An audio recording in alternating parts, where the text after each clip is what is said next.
পারলেন? আপনি তো জনপ্রতিনিধি না, আপনার কোনো কর্মসূচিতে কেউ ভোট দিয়ে আসেনি, আপনার কোনো নির্বাচনী ইশতেহারে কেউ সমর্থন জানায়নি, তাহলে আপনি কি করে জানলেন যে 90% মানুষ আপনার সমর্থনে আছেন? জি, আপনাকে ধন্যবাদ।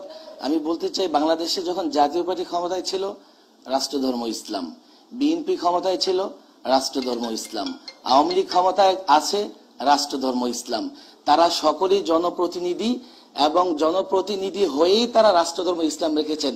এতে প্রমাণিত হয় দেশের সব দল, সব মানুষ রাষ্ট্রধর্ম হিসেবে ইসলামকে দেখতে চায়। আমি কিন্তু প্রশ্নটি আপনার ব্যাপারে করেছিলাম যে হেফাজত ইসলামের সমর্থনে 90% মানুষ আছেন, এটি আপনি কি করে জানলেন? প্রমাণ করে না। হেফাজতে ইসলাম যে দাবি নিয়ে সামনে এগুচ্ছে, সেই দাবি রাষ্ট্রধর্ম ইসলাম জাতীয় পার্টির আমলে ছিল, বিএনপির আমলে ছিল, আওয়ামী লীগের গত টার্মে ছিল, এই টার্মে আছে এবং সর্বশেষ দফা ছিল।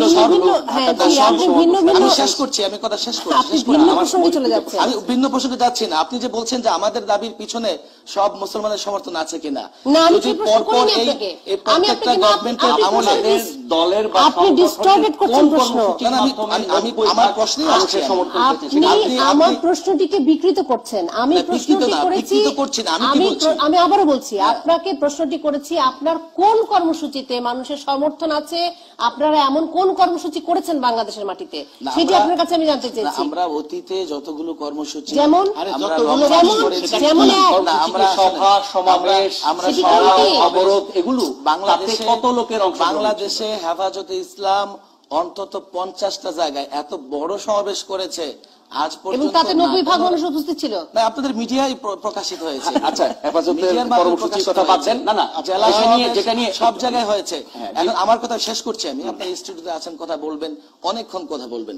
দেখেন, এই যে রাষ্ট্রধর্ম, আমি যে বললাম যে আমার দাবির পিছনে দেশের মানুষের বা সব মুসলমানের সমর্থন আছে, এটাকে আমার এই কথায় প্রমাণ করে না যে গত সর্বশেষ যে পঞ্চদশ সংশোধনী, এতেও কিন্তু রাষ্ট্রধর্ম ইসলাম আছে। তবে আওয়ামী লীগ যে জনগণের ম্যান্ডেট নিয়ে ক্ষমতায় আসছে, তারাও তো সেটাকে কি রেখেছেন রাষ্ট্রধর্ম হিসেবে। আপনার হুসাইন মোহাম্মদ এরশাদ যখন রাষ্ট্রধর্ম ইসলাম করেছিল, সেটি একটি জায়গায়, তিনি তো জনগণের ভোটে নির্বাচিত কোন সরকার ছিলেন না, তিনি জোর করে ক্ষমতায় ছিলেন। আবার শেষ করতে দেন। তিনি জোর করে ক্ষমতায় ছিলেন। পরবর্তীতে বিএনপি এসেছে, জাতীয় পার্টি, আওয়ামী লীগ এসেছে। আপনি এতক্ষণ বলেছেন যে আপনি 90% মানুষের সমর্থন ধারণ করছেন, এখন আবার আওয়ামী লীগ এবং বিএনপিকে মিলিয়ে বলছেন যে তারা যেহেতু বাতিল করেনি সেই কারণে। এখন আদালত কি করবে আমি জানি না, কিন্তু আপনার কথা অনুযায়ী যদি এখন তাহলে আওয়ামী লীগ ক্ষমতায় আছে, তা আওয়ামী লীগ ক্ষমতার সময় যদি আদালতের রায়ের মধ্য দিয়ে রায়টি যদি আসে যে রাষ্ট্রধর্ম ইসলাম থাকলো না, তার মানে কি প্রমাণ হবে যে তাইলে আর আপনার জনসমর্থনটা থাকলো না? দেখুন, আওয়ামী লীগ যখন ক্ষমতায় আসে, তারা তাদের নির্বাচনী ইশতেহারে এটা স্পষ্ট বলেছে ইসলামের পক্ষে থাকবে, কোরআন সুন্নাহর বিরুদ্ধে কিছুই বলবে না। আওয়ামী লীগ ইসলামের আপনার বিপক্ষে যাওয়া মানে হেফাজতে ইসলামের আদর্শের বিপক্ষে যাওয়া মানে ইসলামের বিপক্ষে যাওয়া নয়।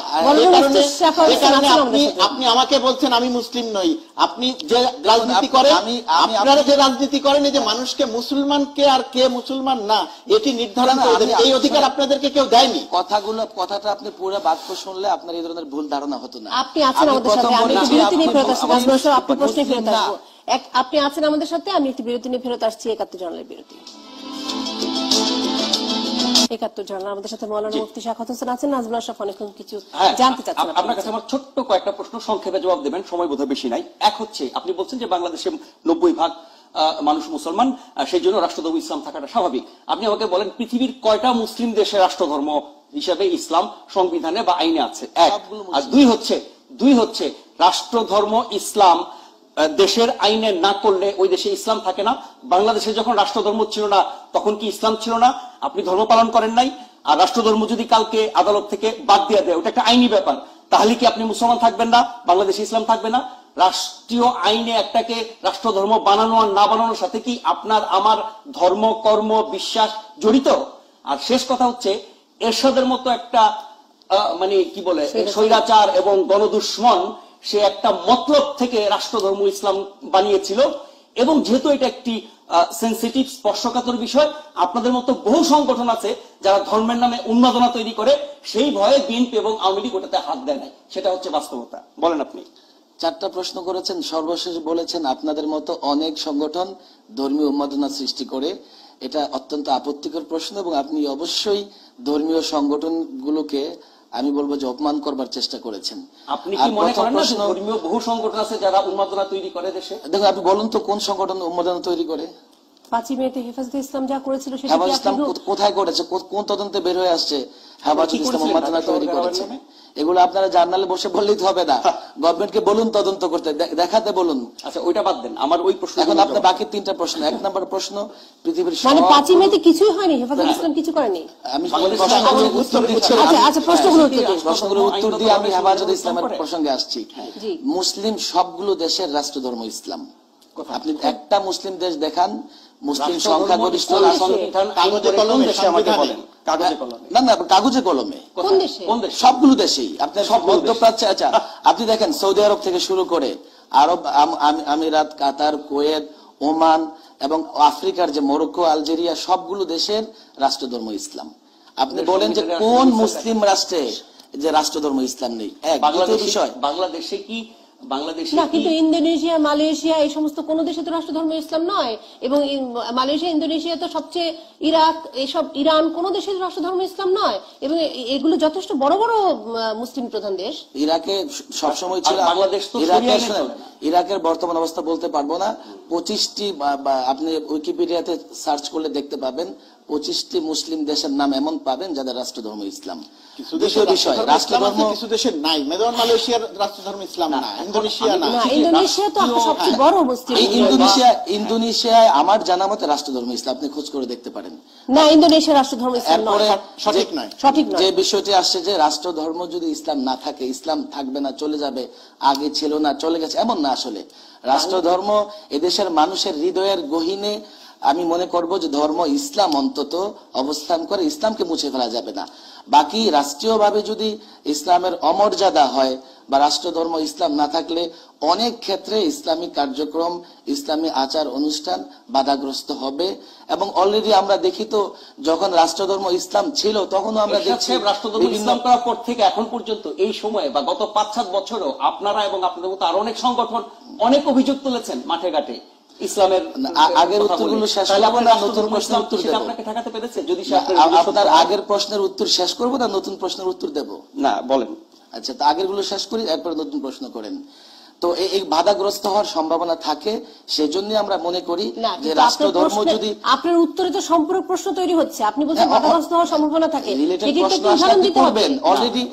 অলরেডি বাংলাদেশে রাষ্ট্রধর্ম ইসলাম থাকা অবস্থায়ও বিভিন্ন সময় আমরা দেখেছি যে ইসলামী বিভিন্ন আচার অনুষ্ঠান, ইসলামী বিভিন্ন তাহজিব তামাদ্দুন এবং কার্যক্রমকে বাধাগ্রস্ত করবার একটি মহল চেষ্টা করেছে।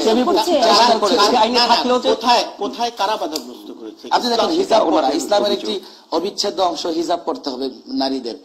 আপনি দেখেন যে অনেক জায়গায় নারীরা হিজাব পড়লে ইউনিভার্সিটি, কেউ যদি না পড়ে, কেউ যদি না পড়ে, আমার একটা প্রশ্ন, বাংলাদেশ কি শরিয়া আইনে চলে? কেউ যদি না পড়ে তাহলে আপনারা তাকে কি করবেন? না, আমরা বাধ্য করব না। ইসলাম মানতে কাউকে বাধ্য করবার মতো ইসলামী কি বলে বাধ্য নেই, কিন্তু কেউ যদি ইসলাম পালন করতে চায় তাকে অবশ্যই ইসলাম পালন করতে দিতে হবে। আমরা দেখছি যে অনেকে ইসলাম পালন করতে চায় তাকে বাধাগ্রস্ত করবার চেষ্টা করা হচ্ছে, বাধাগ্রস্ত হওয়ার চেষ্টা করা হচ্ছে। বাধা দেওয়ার যে কথা বলছেন আপনি, সেটি বিচ্ছিন্নভাবে কোথাও একটি ঘটনা ঘটতে পারে, আমার জানা মতে নাই, কিন্তু সেটি বাংলাদেশে ইসলামকেও পালন করতে চাইছে। আমি ইসলাম পালন করতে চাইছি, ধর্ম পালন করতে চাইছি, আমার বাবা মা ধর্ম পালন করতে চাইছে, পালন করতে পারছে না। বাংলাদেশে এরকম ঘটনা কোথাও কোনো জায়গাতে ঘটে না। রাষ্ট্রধর্ম ইসলাম যেখানে ঘটেছে অধিকাংশ জায়গাতে মানে ইসলামী নাম ধারণ করা কিছু সংগঠন, আপনারা একটু আগে যেরকম আপনারা বললেন যে আমি মুসলিম নই, এরকম কিছু ফতোয়া আপনারা বিভিন্ন সময় বিভিন্ন জায়গাতে দেন। এই কারণে ইসলামের যদি কোনো অবমাননা হয়ে থাকে, ইসলামের যদি কোনো সমস্যা তৈরি করা হয়ে থাকে, সেটা আপনাদের মতো সংগঠন আপনারা করেন। এই টেলিভিশন স্ক্রিনে অন রেকর্ডে আপনি একজন মানুষকে বলে দিচ্ছেন যে আপনি মুসলিম নন। এটি কোনোভাবেই ইসলাম এই বক্তব্যকে সমর্থন করে না, কিন্তু আপনি ইসলামের নাম ব্যবহার করে এই বক্তব্য দিয়ে যাচ্ছেন। দেখুন, এই প্রসঙ্গটি আপনি প্রায় কয়েকবার অবতারণা করেছেন যে আপনি মুসলিম নন, আপনি মুসলিম নন। আমি যখন একবার এটার উত্তর দিয়ে দিয়েছি, তো বুদ্ধিমান হিসেবে আপনার কাজ ছিল এই প্রসঙ্গ আর না না। তারপর আমি ক্লিয়ারলি বলছি, আপনি যখন এই কথা বলছেন যে আপনি মুসলিম নন, আমি কথা বলছি, আমি সর্বশেষ উত্তর দিচ্ছি, আপনি ইচ্ছে করলে এরপর তসবিহা তিনি 100 বার জপেন। আচ্ছা, আমি একটু মৌলানা মুফতি আমার কথা আপনি পূর্ণাঙ্গ রূপে শুনেননি, যার জন্য আপনার এই ধরনের সন্দেহ হচ্ছে। এরপরে আমি আমার আগের প্রশ্নগুলোর উত্তর দিয়ে দিবেন, আমি চলে যাব না দিয়ে। প্রশ্নগুলোর উত্তর আপনি দিয়েছেন। মৌলানা মুফতি শাখাওয়াত হোসেন, আমার হাতে সময় নেই, আমি একটু তথ্যগত কিছু বিভ্রাট ধরিয়ে দিচ্ছি। ইন্দোনেশিয়ার উইকিপিডিয়া অনুযায়ী ইন্দোনেশিয়া হচ্ছে একটি সেকুলার স্টেট এবং মরক্কো আমাদের হাতে আছে religion Indonesia constitutionally secular state, এবং মরক্কো সহ অন্যান্য যে দেশের কথা বলেন আলজেরিয়া, সেগুলো সবকটার কোনোটিতেই রাষ্ট্রধর্ম ইসলাম নেই। আমি দেখতে পাচ্ছি আমার সামনে খোলা আছে, ইয়েটি খোলা আছে, উইকিপিডিয়া নিশ্চয়ই আছে।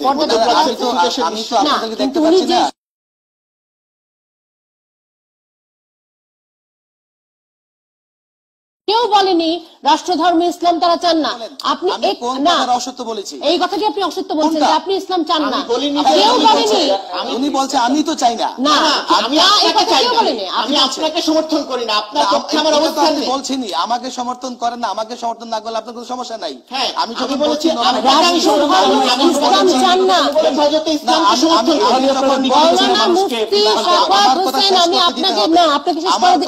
আমি আপনাকে শেষ করতে দিতে পারছি না। আমি শেষ করতে পারছি না, কারণ আপনি বিভ্রান্তিকর তথ্য দিচ্ছেন। আপনি বলছেন রোমান ক্যাথলিক বহু দেশ আছে, ভ্যাটিকান সিটি ছাড়া। মৌলানা মুফতি শাখাওয়াত হোসেন, আমাকে অনুষ্ঠান শেষ করতে দিতে হবে। আপনি ভুল তথ্য দিয়ে আমার দর্শককে বিভ্রান্ত করার অধিকার রাখেন না। আপনি বলছেন রোমান ক্যাথলিক অনেক দেশ রয়েছে, পৃথিবীতে একটি দেশ রয়েছে রোমান ক্যাথলিক, সেটি ভ্যাটিকান সিটি। এছাড়া পৃথিবীতে রোমান ক্যাথলিক ধর্ম অনুযায়ী কোন দেশ পরিচালিত হয় না। তথ্য 1, তথ্য 2, এই টেবিলের কেউ কখনোই বলেনি তারা রাষ্ট্রধর্ম ইসলাম চান না। আপনাকে এই প্রসঙ্গে এবং এই আলোচনায় একটি প্রশ্ন করা হয়েছে যে আপনারা বিচার বিভাগকে এরকম কোন হুমকি দিতে পারেন কিনা, জনগণের ভাষা বুঝে রায় না দিলে আপনারা তাণ্ডব চালাবেন। এই প্রশ্ন থেকে আপনারা বিশৃঙ্খলা সৃষ্টি করবেন, বিচারাধীন বিষয়। এই প্রশ্ন থেকে আপনার সাথে আলোচনা